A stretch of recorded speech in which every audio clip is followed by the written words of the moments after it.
1938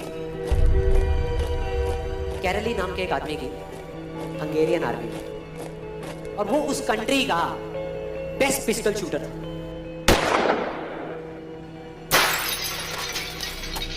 जितनी भी national championships हुई थी उस कंट्री में, उसको वो जीत चुका था।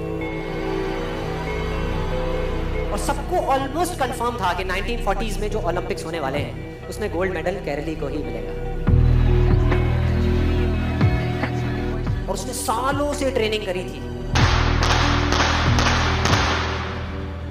उसका एक ही सपना था, एक ही फोकस था कि मुझे अपने इस हाथ को दुनिया का बेस्ट शूटिंग हैंड बनाना है, बेस्ट बनाना है, बेस्ट बनाना है। और वो कामयाब हो गया, उसने बना लिया बेस्ट शूटिंग हैंड। सिर्फ 2 साल का फर्क था। 1938 में एक आर्मी का ट्रेनिंग कैंप चल रहा था, क्योंकि वो आर्मी में था, तो एक एक्सीडेंट हो गया। उसके उसी हाथ में जिससे उसने गोल्ड मेडल जीतना था, उसमें एक हैंड ग्रेनेड फट गया और वो हाथ चला गया। जो उसका सपना था, जो फोकस था, सब खत्म।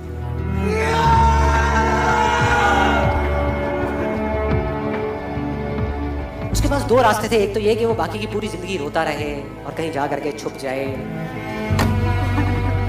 या अपना जो गोल था जिस पे उसने फोकस किया हुआ था उसको पकड़ करके रखे। तो उसने फोकस किया उस पे नहीं जो चला गया था, जो उसके पास नहीं था। उसने फोकस किया उस पे जो उसके पास था।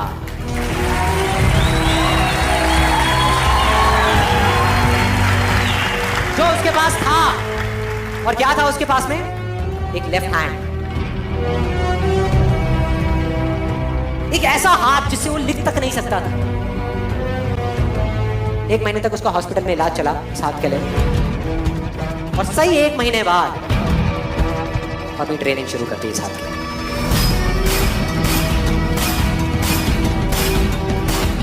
ट्रेनिंग के 1 साल बाद, मतलब कि 1939 में वो वापस आया। नेशनल चैंपियनशिप्स हो रही थी वहीं पे हंगरी में, और बाकी भी बहुत सारे पिस्टल शूटर्स थे वहां पर। उन्होंने जा करके उसको कंग्रेचुलेट किया, कहा कि यार देखो, ये होता है जज्बा, ये होती है स्पोर्ट्समैन स्पिरिट, कि इतना सब कुछ होने के बाद भी तुम यहाँ पर आए हो हमको देखने के लिए और हमारा हौसला बढ़ाने के लिए। किसी को नहीं पता था कि वो 1 साल से अपनी ट्रेनिंग कर रहा था लेफ्ट हैंड की। और उसने जवाब दिया, मैं यहाँ पर तुम्हारा हौसला बढ़ाने नहीं आया, तुम्हारे साथ कॉम्पीट करने आया हूँ, तुमसे लड़ने आया हूँ, तैयार हो जाओ। और कंपटीशन हुआ। बाकी सब वहां पर जितने भी लोग थे वो कॉम्पीट कर रहे थे अपने बेस्ट हैंड से। ये कॉम्पीट कर रहा था अपने ओनली हैंड से, ओनली हैंड से। कौन जीता?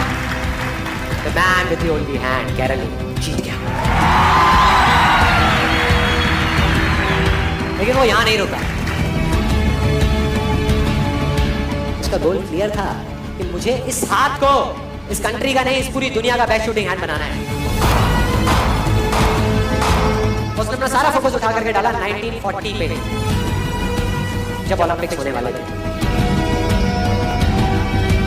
लेकिन 1940s के ओलंपिक्स कैंसिल हो गए वर्ल्ड वॉर की वजह से।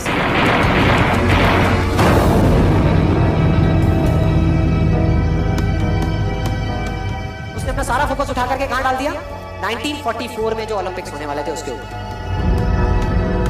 1944 में जो ओलंपिक्स होने वाले थे वो भी कैंसिल हो गए वर्ल्ड वॉर की वजह से। फिर से कैंसिल।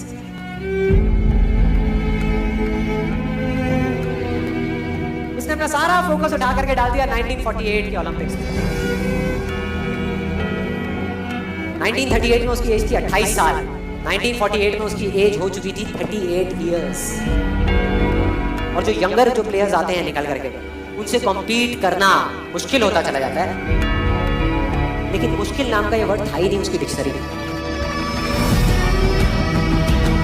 वो गया, पूरे वर्ल्ड के बेस्ट शूटर्स आए हुए थे जो अपने बेस्ट हैंड से कम्पीट कर रहे थे, और ये अपने ओनली हैंड से कम्पीट कर रहा था। और कौन जीता? The man with the only hand.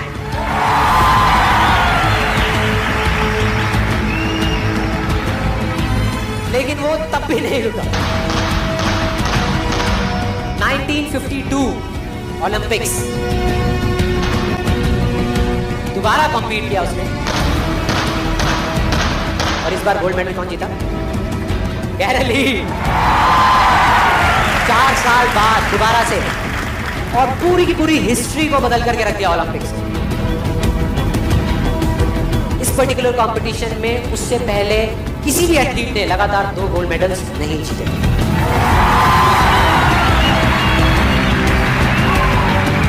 अब किसी भी लूजर के पास चले जाओ, उसके पास लिस्ट होगी बहानों की कि मैं इस वजह से फेल हुआ अपनी लाइफ में, इस वजह से मैं कुछ नहीं कर पाया, बहुत लंबी लिस्ट है। और दूसरी तरफ विनर के पास चले जाओ, उसके पास में 1000 वजह होगी वो ना करने की जो वो करना चाहता है, सिर्फ एक वजह होगी वो करने की जो वो करना चाहता है, और वो कर जाएगा।